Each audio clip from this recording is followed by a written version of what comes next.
DC Legends. Be sure to like, subscribe, and leave a 5-star review. Here are your hosts. Take it away, Hate Mail. Welcome to WROL Broadcast. I am Hate Mail. With me today we have the Big Mac Attack Burger. What's up? And we have Mr. Zubaz. How we doing tonight? And we are talking about the new tunes. And before we get into that, Raids just finished about, 30 minutes ago? Roughly? Yeah. Congratulations, Owls, again. Thank you. Surprise. We were wondering what Leviathan was going to do this raid. I don't know if they just didn't decide to go full gorilla yet with the merger, or if they were, their plan is just to go top 10. But I was surprised we didn't see them hang on the day 3 or 4. Maybe they just, still building up. We'll see next month. Day 1 superstars, Yeah. Yeah, it seems like they must have just been stockpiling energy this time, because didn't see them at all after all the noise we were hearing at first. Well, it might have just been internal noise. I don't remember any of them actually chirping. So. But anyway, we were expecting a little bit of that. But we did see a surprise contender that I didn't pay a lot of attention to last month, and that is, looks like, and I don't say this unless I am certain, but our new Hacker Alliance DC Infinity. Because we don't know anyone in DC Infinity who has any geared player characters, anybody that we've seen. We were talking about before the podcast started, Zubaz, you've had a few encounters with them during blitzes.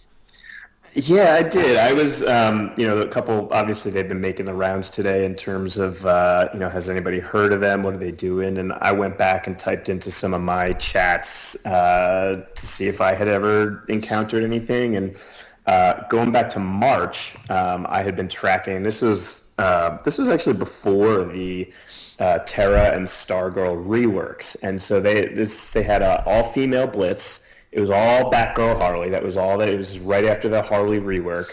And the top 2 spots in Blitz at the time were players that were not using Starfire or Terra. And I was just like, I don't know how you could function in this Blitz without those 2 characters. And I eventually passed them. They finished 2nd and 3rd in that Blitz. And I think I only beat them just out of sheer volume, because it certainly was not on their gameplay or their characters.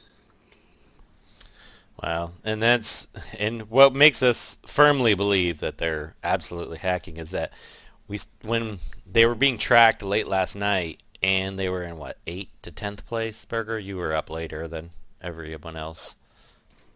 Yeah, we started watching them once they kind of jumped into 10th place.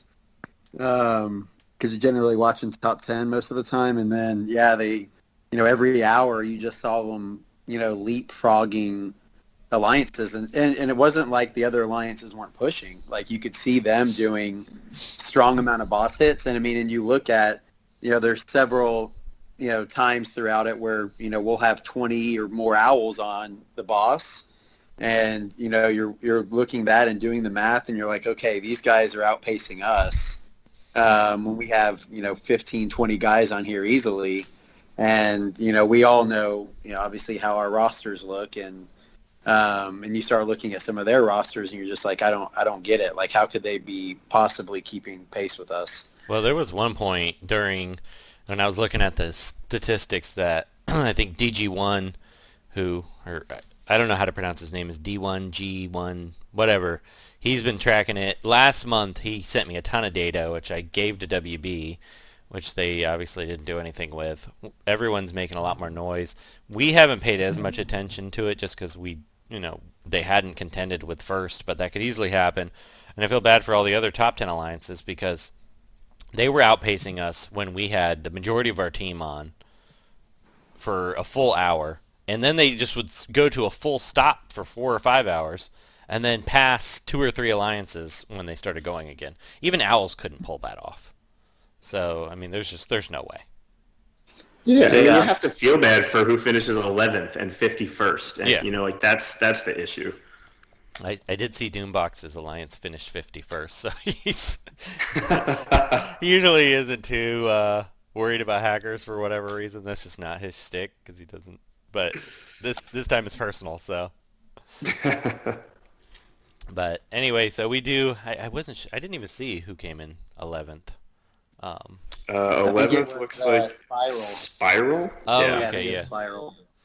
Yeah, they've been. I've been seeing their shares everywhere during this raid.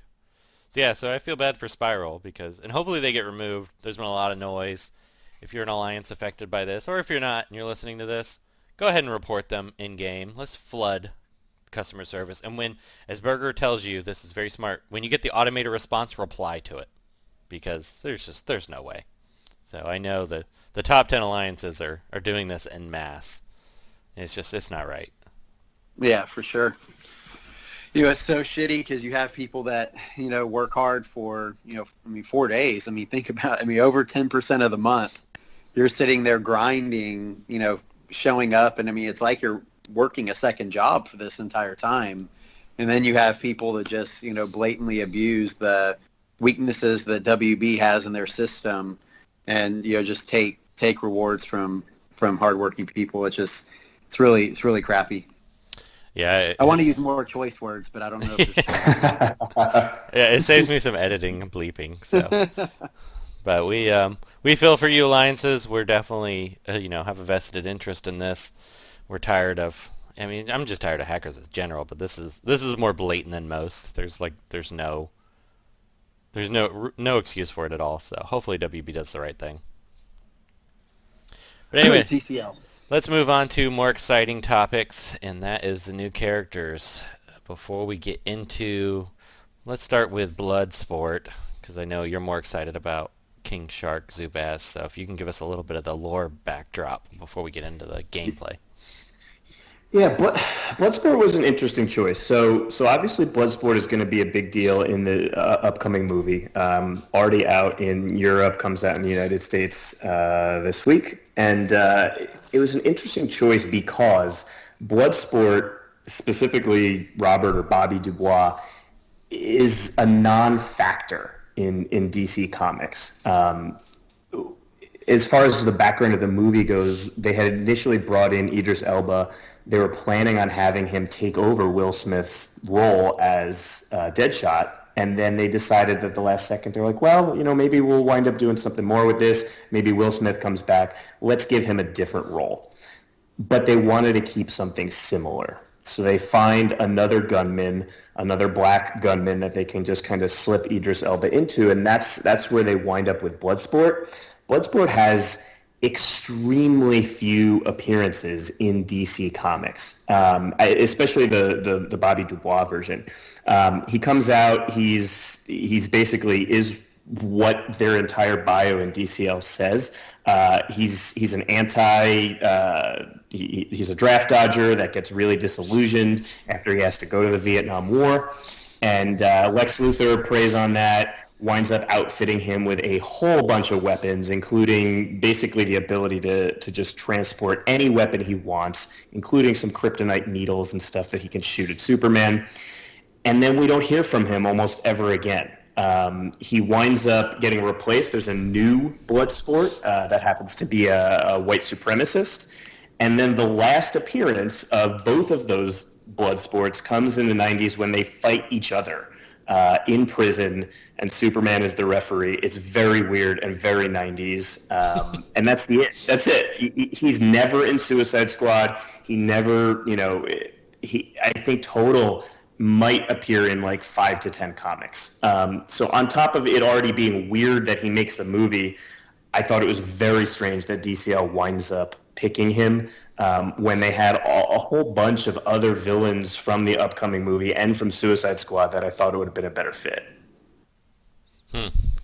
That's interesting. Yeah, he was a character I knew nothing about, and I'm not super deep in DC lore, but he's just a character that I didn't have any experience with at all. How about you, Burger? Did you know anything about him? Not at all. And the crazy thing is that I have probably, I don't know, 15 years worth of comics, and most of like all the major crossovers and everything. And when I saw his part in the new like trailer for the Suicide Squad movie, I was like, okay, who's that? And had to like look him up just to try to figure something out. And outside of that, I had never seen or heard of him anywhere. So what about in-game? What are you thinking, and how your kind of early thoughts on him? Zubaz, you have him too, right? Do you want to go first? I do. I'll say a little bit here, I guess. I think his kit is actually really good. I think it's really interesting. It does take a little finagling. I think he's very slow, and that right now in DCL is that's like a crippling thing for any tune. So he does need help. But again, like I'm always here to kind of compare what they gave him to what he does in the comics. And I think that they did a pretty decent job with it. He's got bleeds and stuns and things that you might think of in terms of different ammunition. They gave him the invisibility and the true sight that kind of makes him a sniper or assassin. So all of that works, but in a different way than, say, Deadshot Hired Gun or Deadshot Suicide Squad. So I think that they did a decent job so far. Burger. Yeah, so actually I'm a big fan of his kit. I love how there's several things in there that, are kind of triggered either at the beginning or, end of his turn. So I think it adds a little bit new, different dynamic having somebody that does, several of those items. His kit's pretty strong. But yeah, incredibly slow. He does seem to hold up pretty well with taking a hit. So that's a somewhat of a benefit. But yeah, and with how right now everything's all based around speed, he doesn't really do a lot of that. But him being able to have invisibility at the beginning and true sight, like that's aspects of can't miss, like there is a lot of utility in his kit. But it'll be. He does have a tremendous amount of hit points. He's at 38,000 basically, which puts him up with like parallax levels basically, which is a little crazy for just a regular guy. But sure, why not? What do you guys think of his legendary order for just kind of an early thoughts? And I know you haven't used him much yet. So I chose his 4 first to start the fight with invisibility. And most of that is because I wanted to take his 3 second. And so with that, being able to purge all debuffs on main target, and then and so it enables his 3 to go right away, and because it can't miss if he's invisible. And so I did his 4-1, his 3-2, his 5 third for 50% apply stun at the end of his turn, his 2 fourth to apply heal immunity, and then his gain hit chance up for his 1. I took that 5th. What would you say, Zubaz? Do you agree with that? Yeah, I think that makes sense to me. I tend to work backwards with these. Most people, when they work with a tune that they actually want to use, they'll take him at least L3 or 4. So for me, the hit chance up on his basic, I do think is probably the least important one, because he gets... he already applies hit chance ups to the team. And if you are dealing with an evasion team, you're probably bringing Terra or somebody like that such that you don't have to rely on that. The only reason you might want to take that earlier is if you are somebody that just rides Lex all the time. And so if you're riding Lex and you want somebody that's going to gain buffs on their basic, then take that earlier. I think it just depends on your play style too. So I am also, I'm an RNG guy. We just finished the Tournament of Legends, and we had to listen to M4 talking about how he's not an RNG guy and he wants certainties in the game. I like rolling the dice, and so for me, the 50% stun at the end of his turn, I love that. I wound up taking that first for now, but I do think that in terms of if you want the most rational and thought out version, what Burger just said is I would agree with that. Yeah, I think that makes sense to me, and I like. I do agree. His one kind of seems pointless because is invisible almost all the time, and can't miss if he's invisible. So, not sure why you really need the hit chance ups other than, like you said, for Lex. The can't miss is just on his 3 though. That's true. Yeah.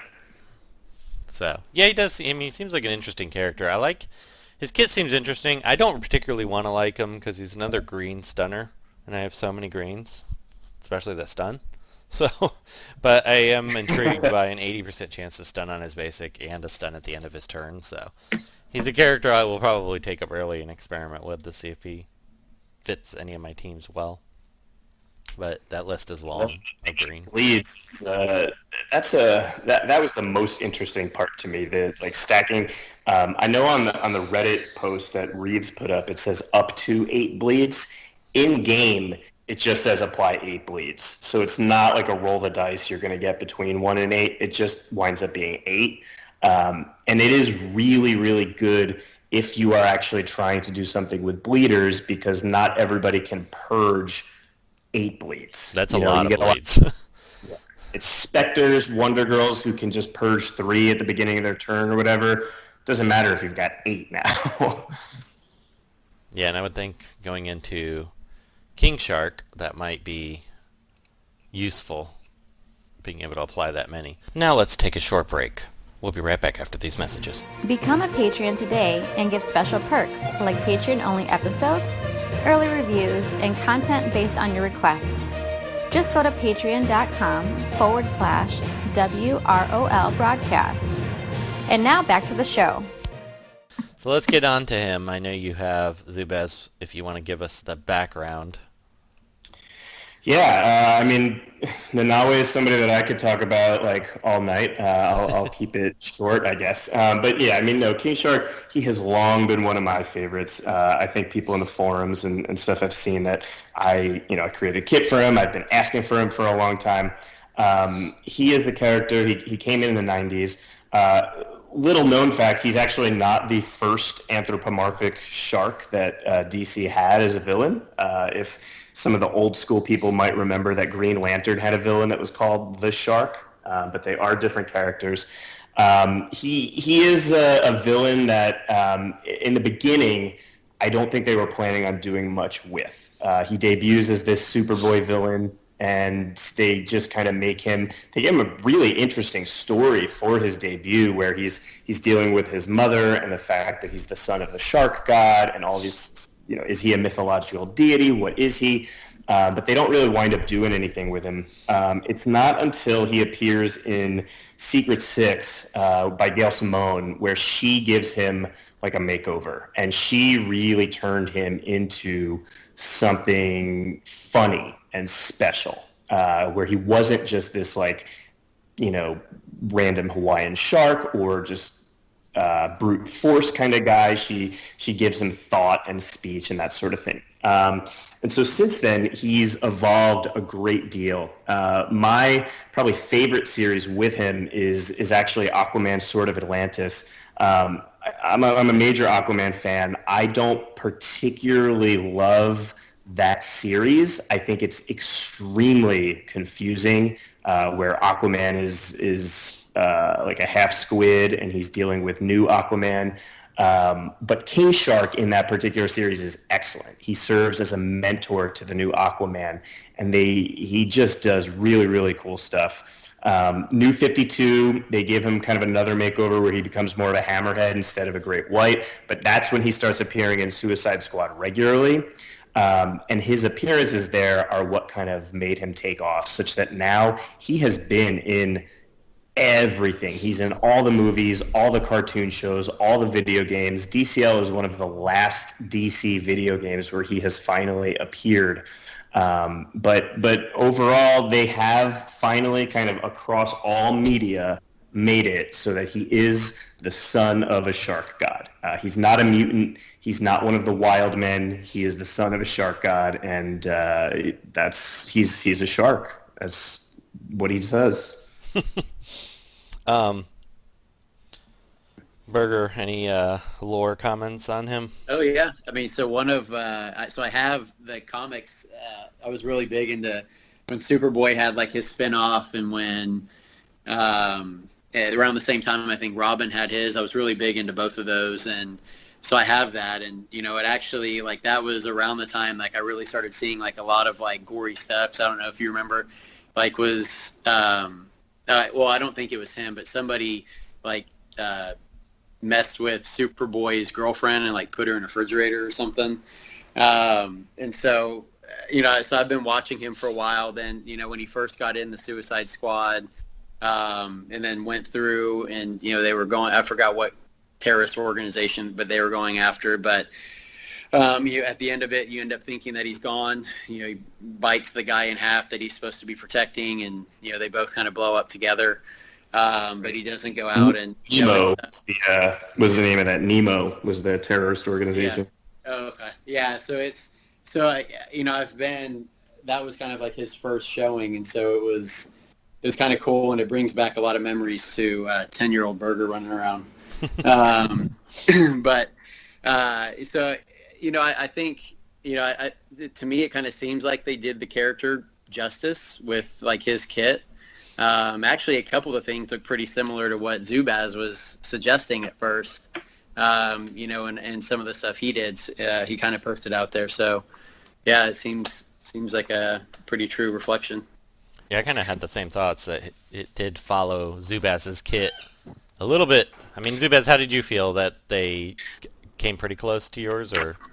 I felt pretty good. I mean, I would not take credit. I think in the sense that the things that I proposed just make sense for the character. Like, I don't think that anything that I proposed or that they gave him were kind of like out of left field or anything, such that I think, most independent people thinking of a kit for him would probably land in the same vicinity.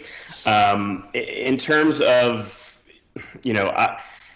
my biggest issue, I guess, is we are in an age of Terra and Hal Jordan and things like that, where so many people have debuff immunity, and being a bleeder is already challenging on its own.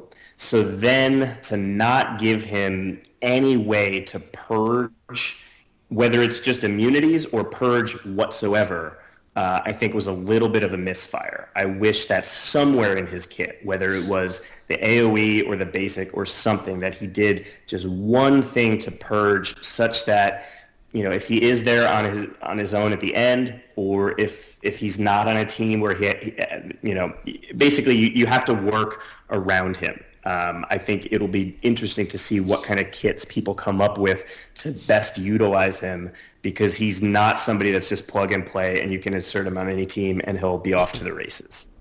He did kind of strike me as a character that I would think Tootie would like, because one person I do feel like he pairs pretty well with is Talia, because she has that purge and a bleed all in one. Right.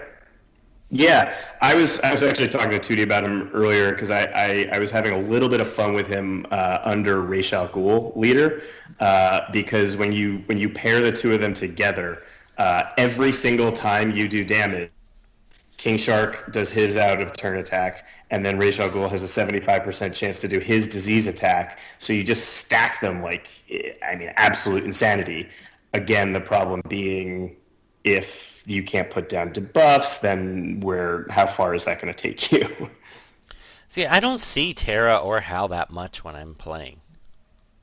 Really? Yeah, I mean, I'm partial to them because of the stuns, so that I typically run, and I don't ever see Terra, like, ever, which surprises me. I thought she would be literally everywhere. Yeah, I guess maybe, I don't know. I've been seeing her a bunch in Wraith, which has been a little bit of problematic. Hal, certainly seeing him, and then even Azrael has his own debuff immunity, such that he winds up being immune to a lot of this stuff. That that meta team of Darkseid, Terra, Barda, and Azrael. I see that a whole bunch now too. I do see that a lot.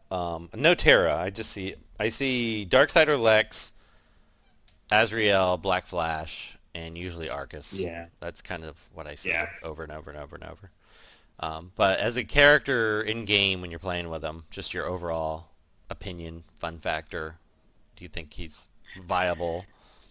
Yeah, I mean, I'll mention a couple things. One, I think that I love his basic skin more than his legendary skin.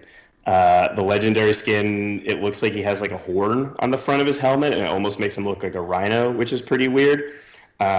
Legendary skin, I do at least like, this is like a slight little touch that I think some people miss. His loincloth, they specifically designed to look like a shark tooth.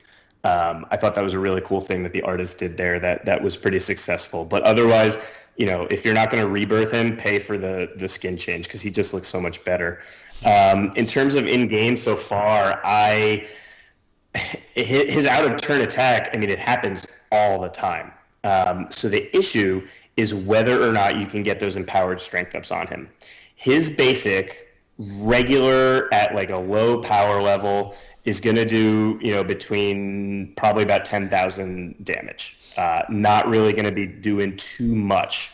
If you can get even just one character to bleed and he gets 4 empowered strength ups, it immediately multiplies his damage by 8, basically. And I have seen him do an out-of-turn attack and one-shot a blue character no problem. Which is great. It's like that's the kind of damage that you need. There's no limit to the number of empowered strength ups he can stack up. So if their enemies take 4 turns and all 4 of them have bled in a row before King Shark's turn, he now has essentially infinite damage, and he can one-shot anybody. Wow, that's awesome. What do you think of him, Burger? So out of the two, I actually kind of like Bloodsport a little more. But like the big problem, so he is fast, and so that's good. So he does go pretty quickly, and so that helps with being able to use his 3 and try to put the stun down on somebody.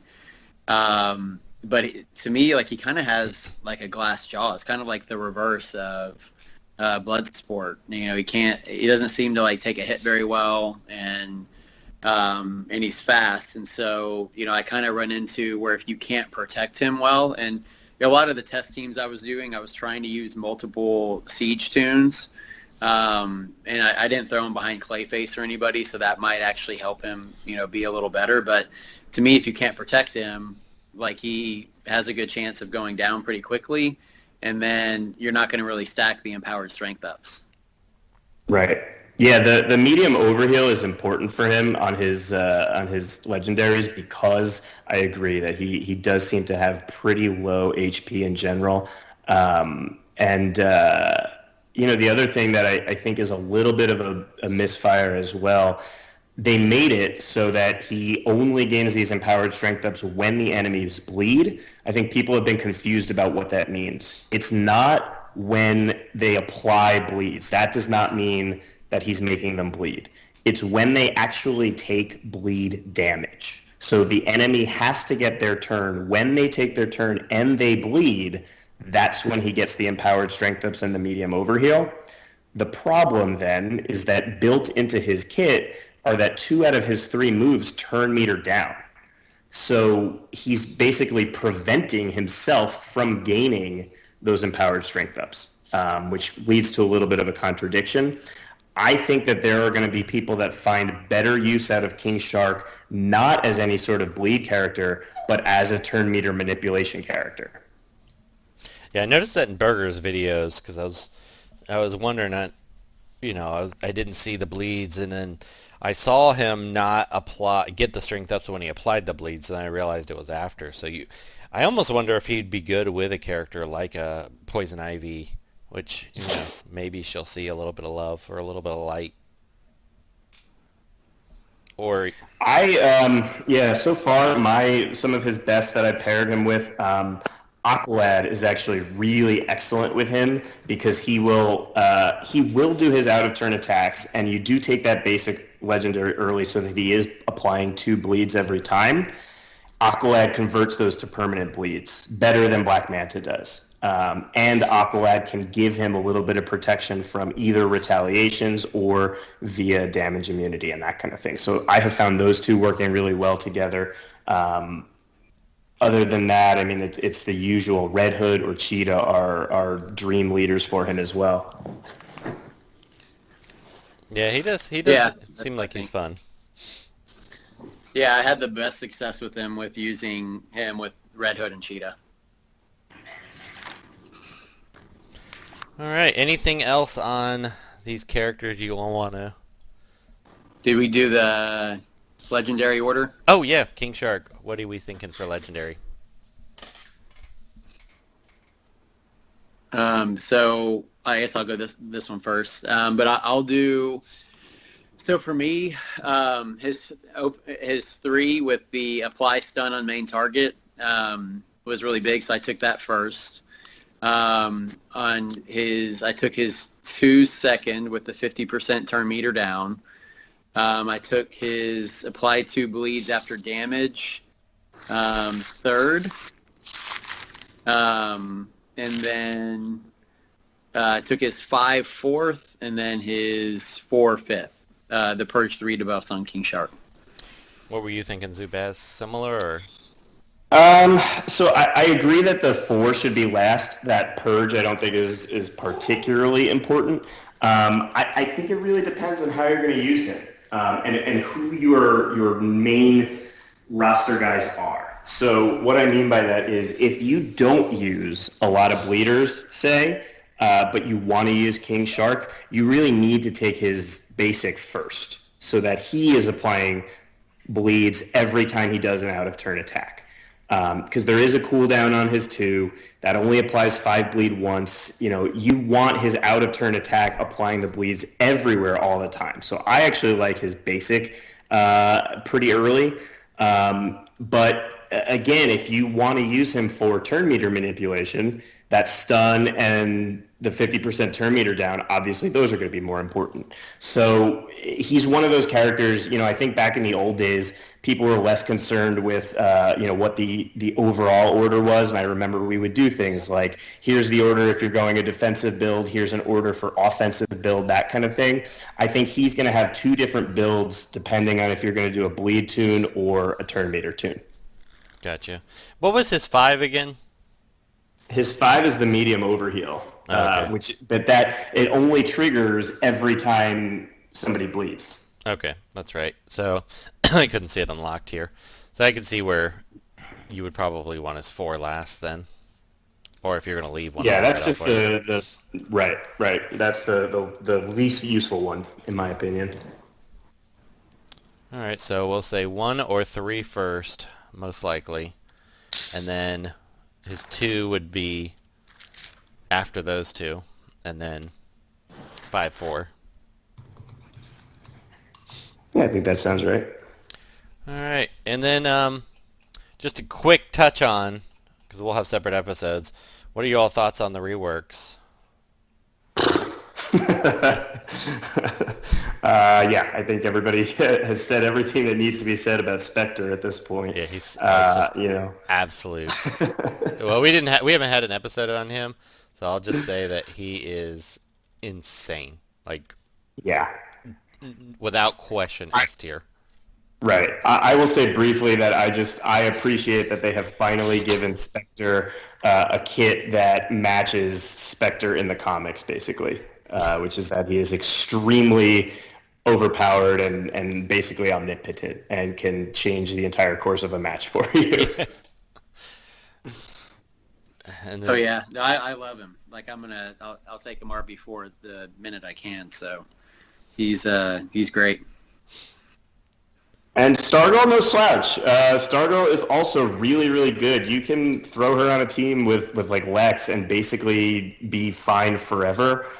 She is just going to get wildly overshadowed by Spectre this month. Oh yeah, no, I love her too. Yeah, with the 75% shield and everything, it's such a great move. Yeah. And it's funny because I was playing Siege before we got on here, and I decided to buy it today. I wasn't planning on buying this month, and then I had an absurdly good run against the bots board. And I used Stargirl, I think, in almost every single match, and I was really surprised at how well she did. That 75% shield is extremely overlooked. Oh. Yeah, it's massive. And it's a 2-turn crit immunity, too, which is that's going to be really important for keeping some of these other characters alive. Don't be fooled, a lot of the bot tunes are specifically strength up tunes, so Stargirl will help you more against them. Yeah. But I do think she's going to be pretty good for a lot of people going forward. Yeah, they did a good job for her. She's probably not a character, you're not going to bring her in every match, but if you like Stargirl and you want to use her, she's so much better than she was. Oh, yeah, yeah. All right, well, I guess we will wrap it up here. I have to go back to work tomorrow after having over a week off, which is always painful, which I'll include some of the Utah pictures that I did Utah for a week. If you haven't been to Utah, highly underrated state, so much to do there. Just so much. And granted, I'm from Florida, so it's like a different world, but those Bonneville Salt Flats were one of the coolest places I think I've ever been. When does the WROL state tier list come out? I know how much you love tier lists, so maybe I might have to do one. But Utah early projections: B, high A, low A. I would give Utah an A. The amount of wow. parks. Okay. Yeah, the amount of parks that they have, and Salt Lake City, which is their only big city, is one of the cleanest cities I've ever been to. It was really nice city. I was surprised. I'd been to Zion in kind of the southwestern section. I haven't done Bryce Canyon or Moab yet, but I've done pretty much the rest of Utah now, and it's the only time I've ever gone to Utah to just go to Utah. We stayed in Park City from some Marriott vacation thing that we had to cancel last year, and Utah was on the list, and we had to use it by the end of August. So I was trying to think of a place that wasn't boiling hot, and all the beaches were taken. Nice. But I'm glad we picked it. It was definitely worth it. Good deal. So we will end it there. Thanks, guys, as always. And until next time. I was watching some guy stream with a dinosaur on it, trying to get advice on how to beat a hard team. And he just kept yelling at me because I wasn't gear 11. You know where you can get great advice without being lectured for not gearing your characters? By becoming a Patreon. It's Cheetalicious. Become a Patreon today and get special perks like Patreon-only episodes, early reviews, and content based on your requests. Just go to patreon.com/WROL